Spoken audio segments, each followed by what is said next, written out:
Yes, there is some level of gut feel. You have to really enjoy real estate investing, but don't invest in a property where the numbers don't work, because now you're not investing in an asset. Now you're investing in a liability, right? And we don't need any more of those.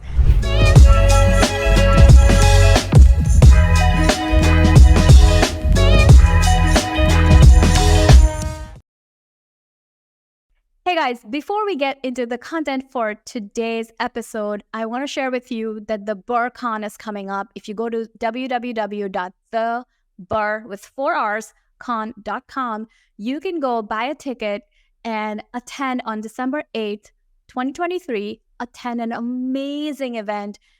It's like summer camp for adults.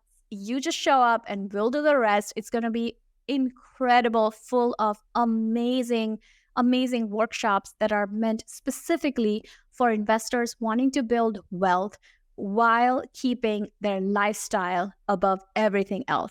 That's what we're talking about at the conference. You're going to meet a lot of investors who have successfully implemented the BRRRR strategy. A lot of them have crossed their multi-million-dollar portfolio already. They are coming at this event to share their knowledge and expertise. It's going to be amazing. TheBRRRCon.com. All right, let's get started. What I hear from people a lot is, yes, BRRRR works, BRRRR doesn't work, but it's not as simple as that. This strategy it's been implemented for decades. It's been implemented through multiple market cycles. And so this strategy works in many different ways in different market cycles, but there are also 4 different key business models to this strategy that you can implement. And so it's important to understand that this is a very versatile strategy and you can implement it in many different ways depending on what your goals are. All right, so the very first type of BRRRR, the very first business model that I'm going to talk about is the property avatar model. This is the model that has allowed us to scale our portfolio starting with about $25K when we first got started, all the way to a $10 million portfolio in about 5 years. And you guys know, Nidhi and I are both retired now. He's been retired for 3 years. I've been retired for about 5 years. We do real estate full-time. And when I say full-time, we work about 30 minutes a day on this business. And it allows us to continue scaling our portfolio, building generational wealth. At the same time, we have income through cash flow from these properties. The BRRRR property avatar is all about finding that one kind of property that you can acquire repeatably, right? So that's the key to this. This is finding an avatar that you can pick up again and again, a very scalable way to grow your portfolio.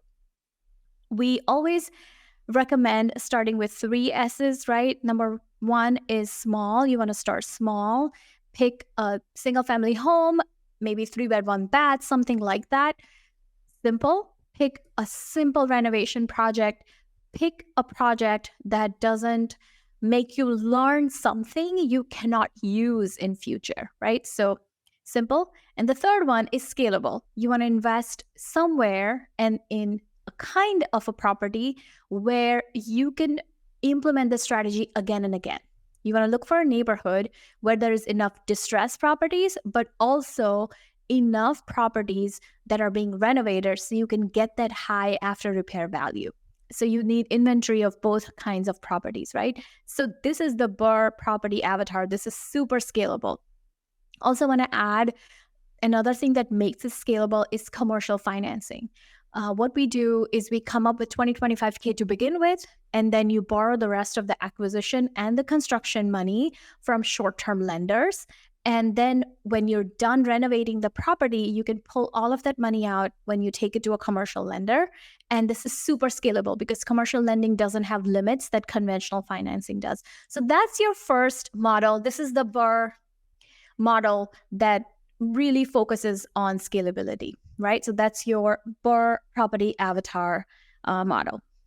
The second one is out-of-state investing. A lot of us who live in expensive markets, especially about 30 to 40% of the people in our program, they live in expensive markets like California, New York, Boston, Seattle, things like that. This is something that we always tell them, sure, can you implement it where you live? Absolutely. But Is it easier to invest in out-of-state properties? 100% yes. If you live in an expensive market, then out-of-state investing might be your best friend. And here's why I think out-of-state investing works really well for those that live in an expensive market. Number one, say if you wanted to do this in your expensive market, right? Maybe you buy a property that's worth $500,000 when you're done with everything. That's what it's worth. Now, maybe you rent it out for about $3,000 a month, something like that, to be able to pay the mortgage and still make cash flow. Think about what happens when this property is vacant. That means you're going to have to come up with that mortgage every month. Whereas if you do out-of-state investing, find a neighborhood where you can find a little more inexpensive property, right? Maybe for $500K, instead of doing one deal, you do 2 or 3 deals. Now what happens is if one of them is vacant, this kind of your scatter site portfolio is going to start acting like a multi-family for you.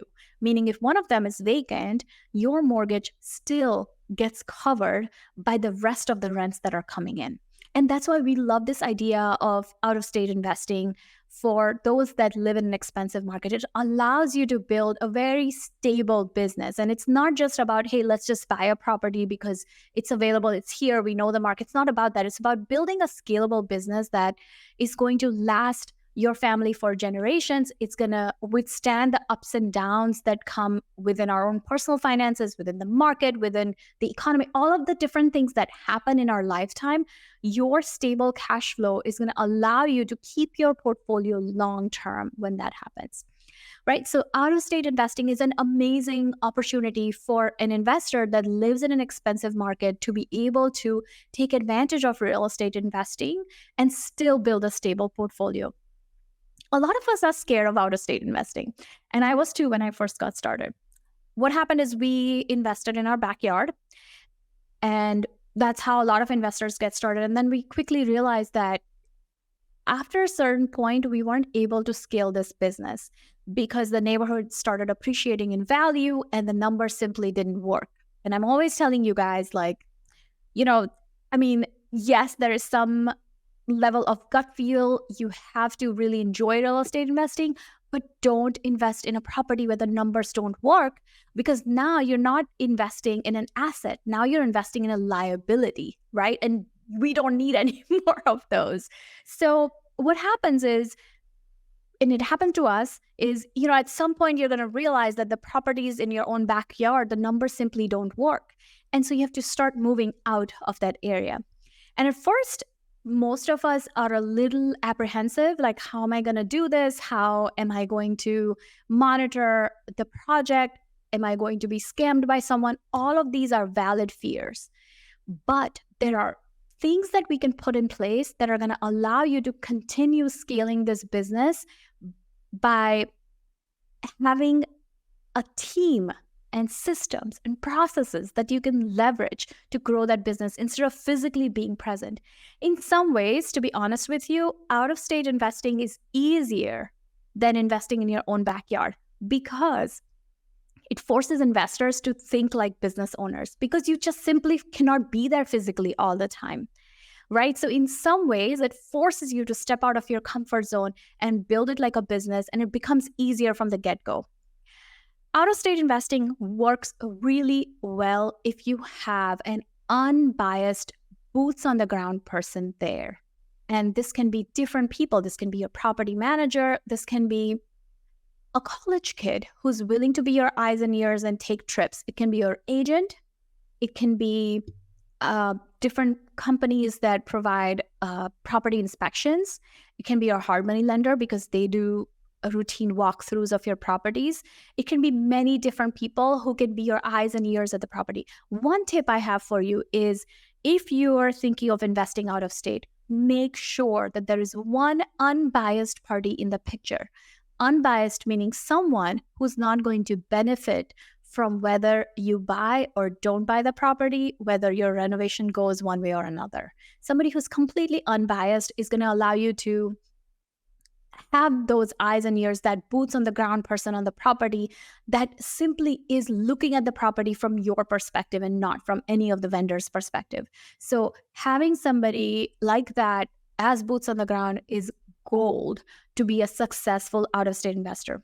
Another tip I have for you, if you're thinking of doing out-of-state investing, number one, really learn to define what kind of property you're going after, and then do your numbers really, really well so that you know within 10 minutes of looking at a deal, even when you're not there physically, if you're looking at it online, if you have your eyes and ears, people sending you videos, and we talk a lot about this, having all of that information, you can make a decision in 10 minutes. Being able to do that is going to allow you to be a successful out-of-state investor. All right. The third one is your primary residence BRRRR. And I've done it many times, and folks in our program do it all the time. I'll give you one example. By the way, before I even get to the example, you should know you're probably sitting on a lot of equity in your primary residence. And a lot of us don't know really how to tap into it. We don't know whether we should tap into it. Some of the advice given to us, especially by very conservative, well-intentioned family and friends, is pay off that primary residence, pay that off. Whereas in reality, if you can tap into the equity of your primary residence, you can take that equity and you can turn it into a multi-million-dollar real estate portfolio. A lot of folks who come to us, if they don't have enough funds, they tap into their primary residence equity, they get a HELOC, or they refinance and pull some of that equity out, and then they deploy that into real estate investing. So I'm going to give you an example. We bought a property, we put in money to renovate it, and then we, instead of refinancing and pulling all that money out for our primary residence, what we did was we got a HELOC, okay? That HELOC, when we were all said and done, that HELOC was worth $120K, I think. So we bought a property for $620, I think, and then we put in another $100K to renovate it, and then we were done with it. It forced the property to appreciate, and then we were able to pull out $120K in HELOC from it. I took that $120K, and people always ask me, like, why should I do HELOC? And by the way, if you don't know what HELOC is, it stands for Home Equity Line of Credit. I'm going to talk a little bit more about HELOC in just a second. But people always ask me, like, why should I do HELOC? Isn't it better to pay off the primary residence? Yes, but now your HELOC becomes your lender. You are your own lender now, right? Now you have this HELOC. We took that $120K and we took it to a hard money lender, and I bought a 10-unit building with that money. The 10-unit building we bought was, I believe we purchased it for $375,000. It was very distressed, needed a lot of work. And then we put another $300K into it, I believe. And to do that project, we needed to put $120K down. I'm rounding off the numbers here, of course. And then all said and done, at the end of the day, the value of the property when we got done with it was over $1 million. So we were able to refinance, and we were able to pay the hard money lender back all of the funds that they gave us. And we were also able to pay ourselves back the $120K for the HELOC. Now the HELOC is paid off again. Now, again, I'm able to lend myself to do the next project. And that all started with a primary residence BRRRR, right? Because we were able to pull it out. Now we had the HELOC. Now we went and bought a 10-unit building. So chances are you may be sitting on a bunch of equity for your primary residence. You could take that equity, tap into it, and deploy it further and decide, to go and start acquiring properties for your real estate investing business. This is a strategy that we've done it twice. We also did it for our primary residence, where you're watching me record this video right now. This is a walkout basement in our primary residence that now my business rents from me personally. One of our students who crossed her $1 million portfolio already, she actually designed this space for us. We renovated it. We put in money into it. And once we renovated it, we got a HELOC. We pulled that money out. Now we have that HELOC sitting as a checking account, as a lender for ourselves. So when we see a deal, we can deploy that money and we can acquire that property that can become the seed money. And then the hard money lender, private lender, however you want to fund it, can fund the rest of the deal, right? So we've done it many, many times, and it is extremely lucrative. I also want to give you the example of Raza. So first of all, most people we work privately with, most people we work closely with are following either the BRRRR property avatar business model or the out-of-state BRRRR model. But some of them, like Raza, he did a primary residence BRRRR. On that one deal alone, he pulled out over $200K from that one deal. And it was so amazing for him. The reason he was able to do that is because he himself is a contractor, right? So he had a much better spread than I ever could, which is amazing. If you're a contractor, please, this is going to be your dream come true. Go do a primary residence BRRRR. He pulled out over $200K from that one deal. Pretty incredible. All right, and the last one, which is the BRRRR House Hack. So Angie from our team, we just interviewed her in our program, and she talked about the House Hack BRRRR that she's currently doing. It is absolutely amazing. I've seen multiple people do that in our program, and I want to tell you just a little bit more about it. It is, as Cheryl, who is our chief media officer, Cheryl calls it the Swiss Army knife of BRRRR. Okay, BRRRR House Hack. How does that work? They bought a duplex. All right, they're gonna live in one unit and they're gonna rent one unit out. Now, the rent from the first unit pays the mortgage for the entire duplex. So that's House Hack. That's, one strategy and multifamily. Two things now, right? Now you reduced your living expenses to the point where you have no mortgage. But now they're also going to BRRRR this property. They're putting a little bit of money in it and renovating it. And when they'll be done with it, they'll be able to pull all of the money that they originally put in out of the property and move it to the next deal. When they are all said and done and ready to move out of the second unit that they're living in, they're a couple with a dog. They don't have kids. They don't need a lot of space right now. So they can live in a 2-bedroom, 2-bath unit in their multifamily. Maybe they decide to expand their family and they need more space. Maybe they want a single family home with a yard. What Angie has decided to do is when she's ready to move out, now she can just rent the other unit out. And now she has 2 doors of her own assets down when she buys her primary residence. So this, as I said, Swiss Army knife. It's an amazing way to get started. It's combining multiple strategies into one, and it allows you to make a big impact on your finances from the get-go. So these are many different ways of implementing the BRRRR strategy. You can pick and choose the model that really fits you. What I have to say, though, that there are 2 types of BRRRR out of all the different strategies. We talked about the primary residence BRRRR and the house hack BRRRR. These 2 are not the most scalable. They're very easy to execute, and that's going to allow you to get started really fast or get a chunk of cash that you can deploy further. But they're not the most scalable, meaning you cannot do a primary residence BRRRR every few months. You cannot do a house hack BRRRR every few months. You cannot just keep moving every few months, right? But it allows you to get started. The other 2 models, that is the out-of-state BRRRR and the property avatar BRRRR, those are super scalable.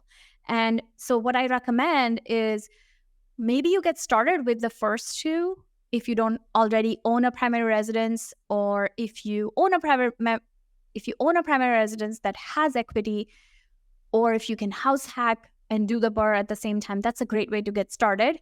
And then you take the funds and then you deploy them into your real estate portfolio with the other 2 strategies, which is out-of-state investing BRRRR and property avatar BRRRR, right? And those are scalable. Now you're building a business.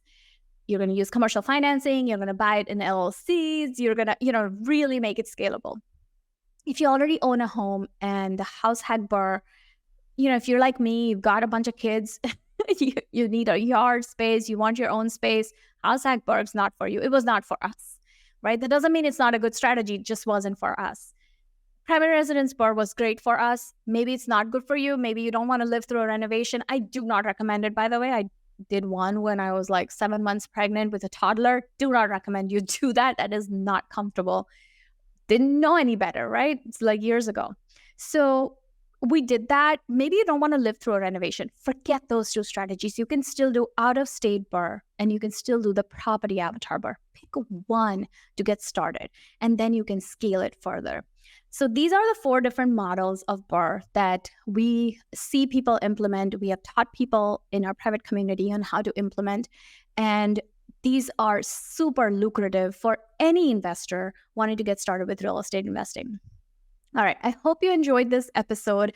Let me know in comments what you found the most useful and which model of BRRRR fits your lifestyle. I'll see you next time. Bye now.